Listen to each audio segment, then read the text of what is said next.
the beauty here is that we, Israel, we can all be Isha, we can all be receivers if we know how to be receivers. He said it here. I mean, we're Israel, him Me'orerim Arachamim, right? So we are the woman who's receiving the seed.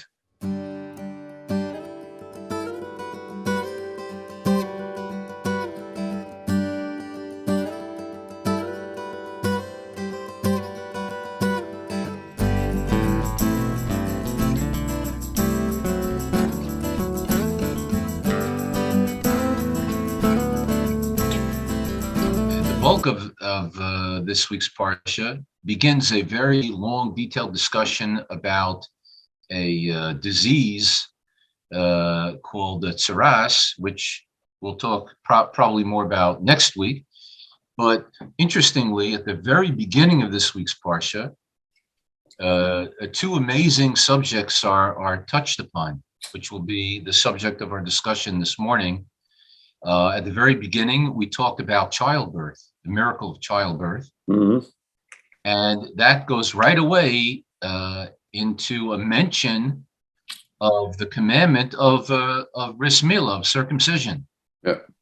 It's really amazing. It just comes out of nowhere. It hits you with it, and then it starts to talk about tzaras, the skin disease. Kedushas Levi here is going to make a wonderful connection between the childbirth, the aftermath in Jewish law, the status of the mother right after childbirth, and then leading into a beautiful connection with the commandment of the eighth day circumcision. By the way, you don't have to follow the Hebrew.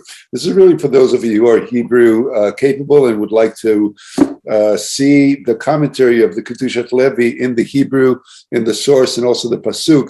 So we have a source sheet for you. It's on our website. You go to it, and on the website, you're going to go to Jewish Resources and scroll down to Parsha Videos. And that's where the source sheet is. You'll scroll down, you'll see this internal scrolling here, so you can see the Pasuk and the Kedushas Levi there in the Hebrew. And while you're on the website, I want to recommend that you poke around and check out the other programs and services that Hebrew Learning Circles offers, most particularly the Bar Bat Mitzvah program called Simple Meaningful. And there it is. You go to Bar Bat Mitzvah, click on Simple Meaningful Bar Bat Mitzvah program, and you can take a look at the entire program here and see if it's for you or for somebody that you know. And third, if you'd like to join this Wednesday morning lesson every week, you're welcome to do that. We set up a meetup.com. Go to meetup.com and you look for our meetup or this gathering, which is called Weekly Parsha and Chassidut Spirituality Online Wednesday mornings. For those who are in the meetup.com room, they can stay later for a live discussion about this lesson. Please like and subscribe, only if you really like, and subscribe anyway because it's a click of a button for you and costs you nothing, means a lot to us. So I'll start with the Pasuk. This is Pasuk 2 and actually 2 and 3 in chapter 12 in Leviticus, which is Parshat Tazria. And the Pasuk says, Daber el bnei Israel, speak to the people of Israel, le'emor, to say, Isha ki Tazria ve'yalda, a woman who is, when a woman is at childbirth, or the Hebrew here is ambiguous. That's why it's open to so much interpretation. But a woman who puts forth seed is, one of the common ways to translate this, Tazria. Ve'alda zachar, and gives birth to a male child. V'tam'ah shivat yamim, should be then in an impure state for 7 days. Ki mei nidat dvotat itama, and she should be separated like the separation that is called for when she's menstruating. And and then the next pasuk says, "Uveyom hashmini imol besar orlato," and on the eighth day, the flesh of his foreskin shall be circumcised. And that's a jump from one thing to the other. And here's here's the Kedushat Levi. So he opens with quoting exactly that that quote. Isha ki Tazria zachar gomer v'mashmini imol besar orlato. So a woman who gives forth seed and gives birth to a male child, and on the eighth day, the foreskin of it will be circumcised. And he continues. And he continues here. Rabim makshim ma shayachut ze leviyom hashmini. Many commentators are asking the question and wondering how are these two things connected to one another? The fact that the woman needs to be in separation for 7 days after the birth and circumcision on the eighth day. And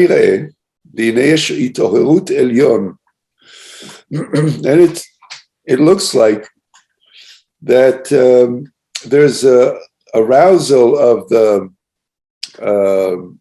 the upper realms. שהקדוש ברוך הוא מרחם על ישראל בשביל מידתו שנקרא רחום וחנון. That the Holy One, blessed be, has compassion upon Israel because of God's trait, quality, which is expressed in the word merciful and compassionate. Rachum v'chanun, asher lezeh ba, asher lezeh bara kol ha'olamot, which for this purpose, God has created all the worlds. And Kabbalistically, what he means by all the worlds, it's not like the planets, out in space, but he's talking about Kabbalistically, he's talking about the different worlds or stages, or you could say dimensions between the eternity all the way down to temporality, I guess you could say, to physical life on earth life as we know it. And God has created the sequence of all these worlds, that one is created out of the next, out of the next, out of the next. As our sages, may the memory be of blessing, said, begin de itkare rachum b'chule. And this is why God is called merciful. Right. Just to very quickly to add a little context, this mention, he's referencing in the Torah we find in Parshas Kisisa, in the book of Exodus, we find a reference to 13 attributes of mercy, 13 related attributes of mercy by which we describe God. And these 13 attributes are key in terms of the liturgy, particularly on the high holidays, where we are trying to tap into, there's God as compassionate and merciful, and then there's God as a judge. Yep. Right? So he's referencing the 2 of the 13 attributes of mercy here. That's right. And he's going to begin to expound on these 2 attributes, and where do these, how we access them. ויש הקדוש ברוך הוא מרחם על ישראל מחמת התעוררות מלמטה, כאשר ישראל מבקשים מלפניו, יתברך לרחם עליהם. Okay, so here he's talking about, he says, and there are times when the Holy One, blessed be, is compassionate or offers compassion towards Israel because there had been an arousal from below.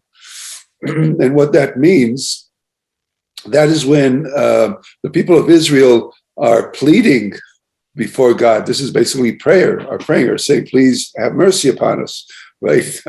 Hashem Yilachem, may God have mercy, right? Sometimes we call for it. So these are the times when humans are initiating that relationship, or asking for that relationship.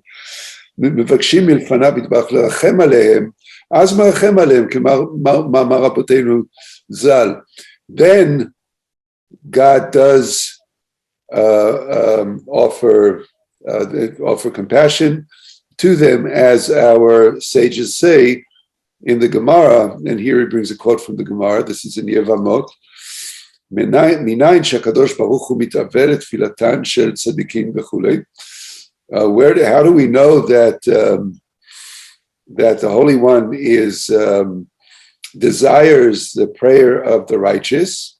This is the question the Gemara asks. ובאמת, אצל הקדוש ברוך הוא חביב יותר התעוררות מלמטה על רחמים מתעוררות מלמעלה. And they say that in truth, the Holy One, blessed be, likes better when the initiation comes from below, when the asking comes from below. Right. More than when it's initiated from above, when it's God's initiation. God is initiating compassion all the time, but God likes it better when it's asked for. Right. And just again, you mentioned before that these 2 out of the 13 are specific and not random. This quote from the Gemara is also not random, because he doesn't bring it, but the answer, how do we know the answer to the question, how do we know that God wants us to pray, wants us to initiate his compassion towards us? And the answer there is because we see it from the imahot, from the matriarchs, the first Jewish women. They all had difficulty. Where? In what realm? In the realm of childbirth. Yeah. Amazing how that comes together. Yeah. And they prayed for many, between Sarah, Rivka, and Rachel, they prayed for many, many years and suffered greatly because they were not able to bear children. And that's where we learn about prayer, that God desires prayer in general. Right. And they all... And in the biblical story, for all 3 matriarchs, the prayers were answered. So, right. So that's the connection that he's hinting to over here, with our parsha, with our verse, which deals with the childbirth. Yeah. It's a beautiful thing. This dynamic of it's a reciprocal and a mutual relationship. Because often we think about God, God has all the power and we have no power, and that's typical. We think God is. People often tell me, "Oh, I believe in a bigger force," and if that's all, in that kind of sentiment of "I believe in a bigger force," well, sure, God is a bigger force, but you also have a force. You're also a force. God wants you to be a force. And this is that reciprocal. Yeah, exactly. Yeah. And to get the real benefit of God's compassion, we have to we have to be a part of the relationship. Yeah, draw it down. Literally. Yeah. Right. There's a beautiful story of Reb Shlomo. It's in one of after he died, people published a book about all these stories about Reb Shlomo Carlebach, and there was a story where there was a couple who asked him that they couldn't give birth, and they asked him to pray for them. That for the Rebbe, they wanted the Rebbe's intervention and interceding, right? So, and this was happening, as the story goes, they were escorting him to his flight. So they had driven him they put him up for this event, and they took him to the airport, and they're walking, before he's leaving, they're they get out of the car and they go into the terminal, and they finally ask. They were too embarrassed to ask, but now he's about to leave, and they really want to ask for this. So they say, Rebbe, just before we leave, we really have this, this request. We want you to pray for us. So we have a child, and so the way it goes is, he stops people as they're walking through the terminal. He stops people. He says, "Could you bless this couple that they have a child?" And he stops somebody else. "Can you bless this couple that they have a child?" And he makes this whole public scene out of it. They're embarrassed. And he goes this one. And before he leaves, he say, "We got to twist God's arm." That's such a classic. So too much. Story, that's a classic Reb Shlomo story. I could see that happening. Yeah, totally. If you knew Reb Shlomo, this fits the character. And 2 months later, he died. And 9 months later, they had a child. Yeah. Thank God. So, that's a story. It's a true story. I mean, I read it. It's by, was told by those people. So anyway, yeah. Some people are better at drawing down the compassion than others. If anybody was like amazing at it, he was one of those people. So one of the tzaddikim. All right, so let's continue. Zehu Remez. Okay, I'm looking for my okay.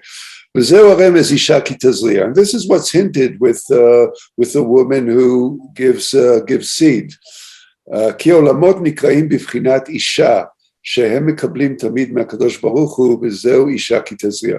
So there's an interesting Kabbalistic take. He's saying the worlds, the Kabbalistic worlds, are in the aspect of the feminine, of a woman. Why? שהם מקבלים תמיד מהקדוש ברוך הוא, because the feminine is the receiving aspect. And the worlds are always receiving energy, creative energy, from the Holy One, blessed be. And this is what it means, a woman who gives forth seed.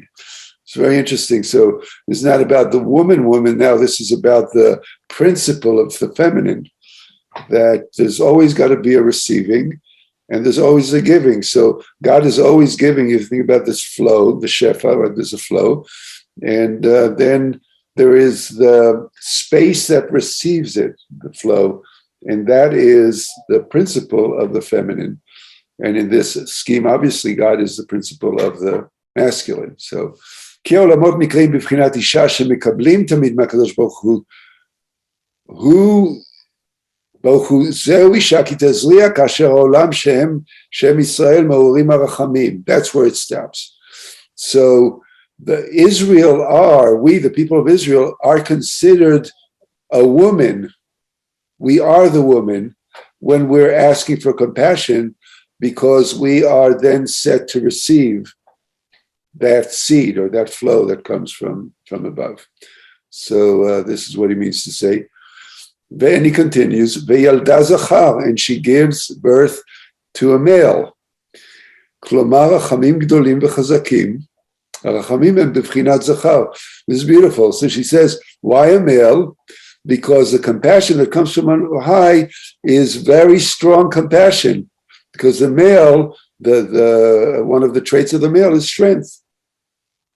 Right? So the zachar here means it comes with intensity, with a lot, strong compassion. That's so the fact that she's giving birth to a male is not random here. It's really comes to teach us about the power of that light that comes from the Holy One. ומבאר הפסוק שהרחמים שהם התעוררות מלמטה הם חביבים אצל הקדוש ברוך הוא. And this verse is clarifies, teaches us that that the compassion that is drawn down from below is favored by the Holy One. And this is what's hinted or meant on the eighth day. His foreskin will be the baby's foreskin will be circumcised. Al derech shemuvar beraboteinu zal, as our sages have, may the memory be of blessing, have interpreted. Sha'al haimina, an apostate asked, Mina'eh, what is better? Ma'aseh Kadosh Baruch Hu, the creation of the Holy One, or Ma'aseh Basar V'Dam, or the creation of a human being? Lama HaKadosh Baruch Hu bara et ha'adam harel v'chulei. The apostate challenges whether it is God's creation is better or a human being's creation is better because of circumcision. Look at God's creation, it's flawed, says the apostate, right? And who makes it perfect? The human being. So you can say the human being makes a better human. The human makes a better human if circumcision is so that is obviously a mocking. It's a challenge, right, to God's power.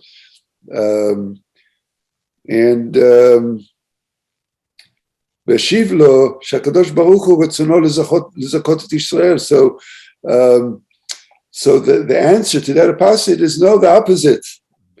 The Holy One, the Holy One's will is to give Israel, give the human beings the merit to have some power in this, to be part of the creation. It's Medrash. This is Rabbi Akiva actually,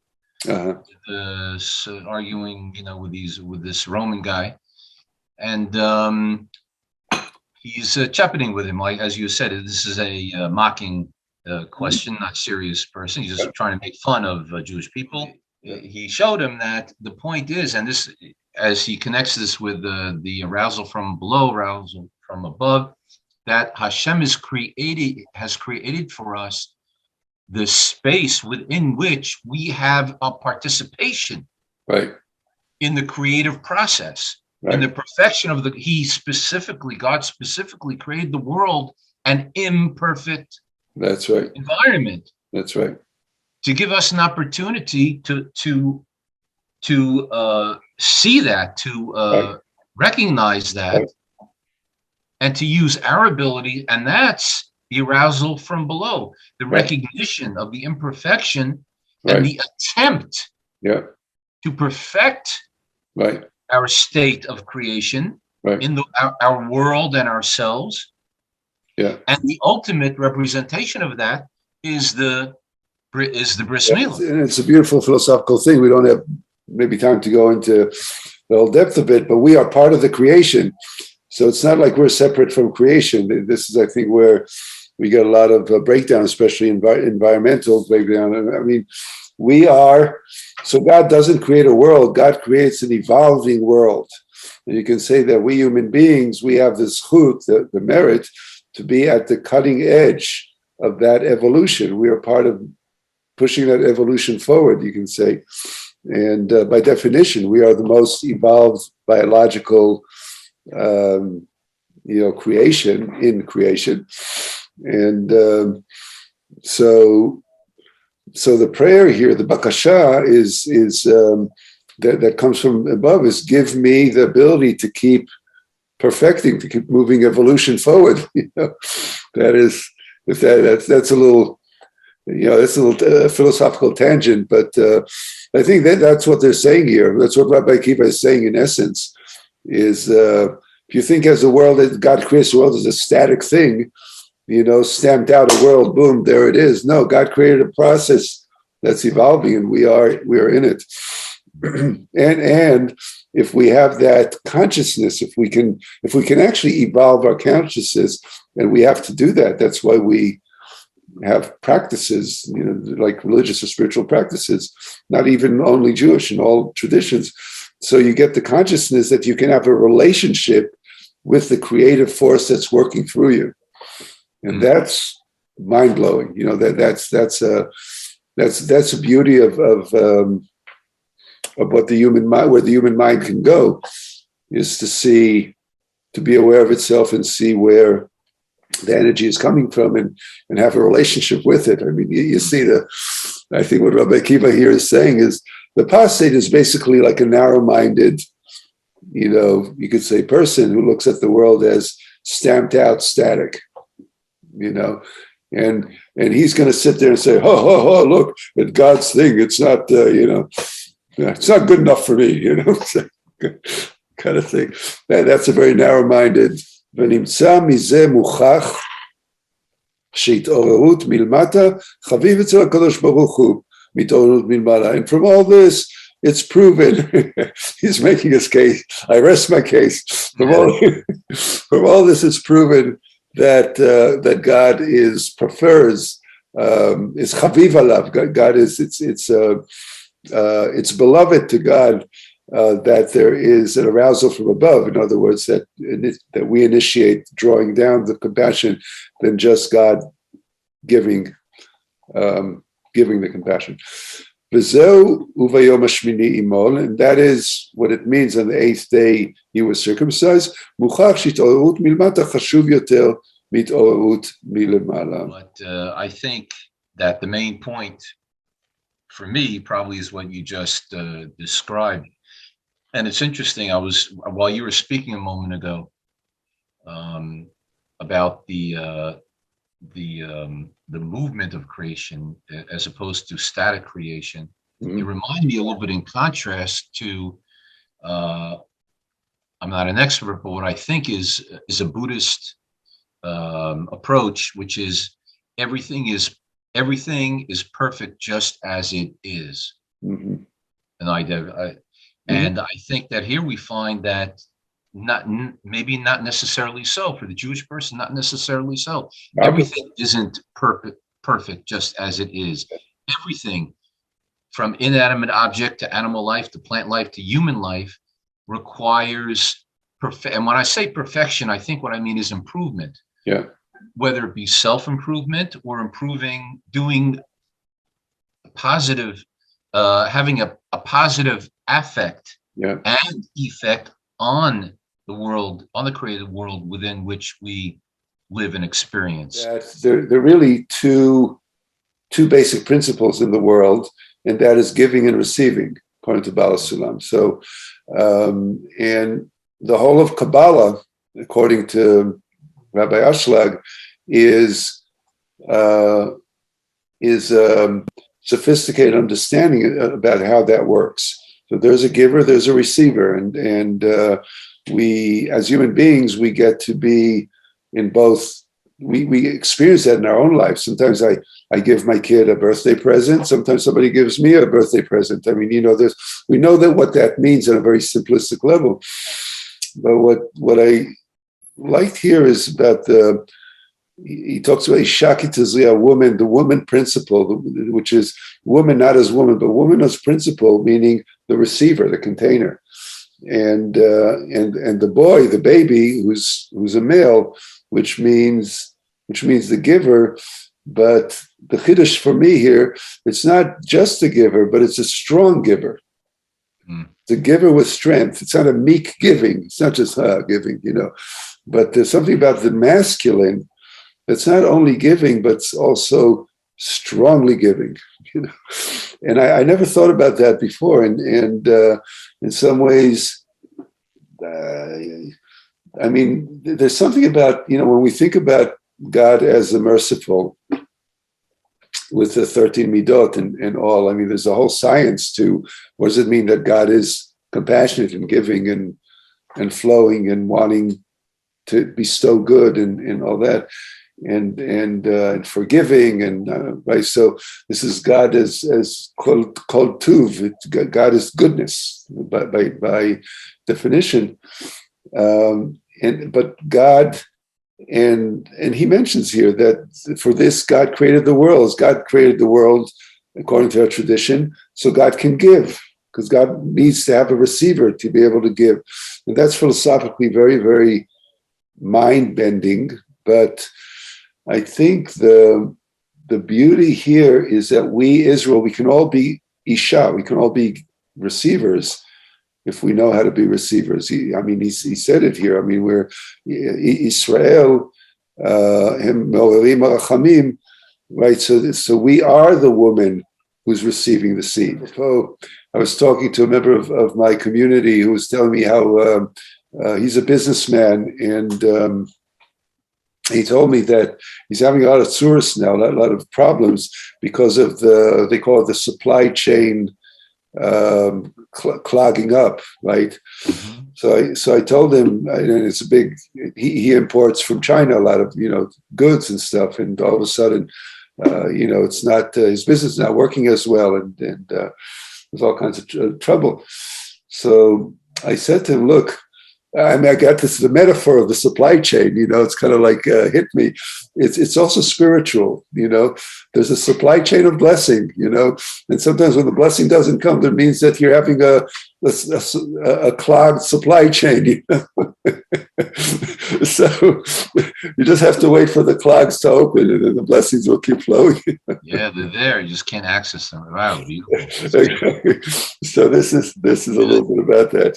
So anyway, all right. So please like, subscribe. Thank everybody for being here. Shalom for now. Until next week.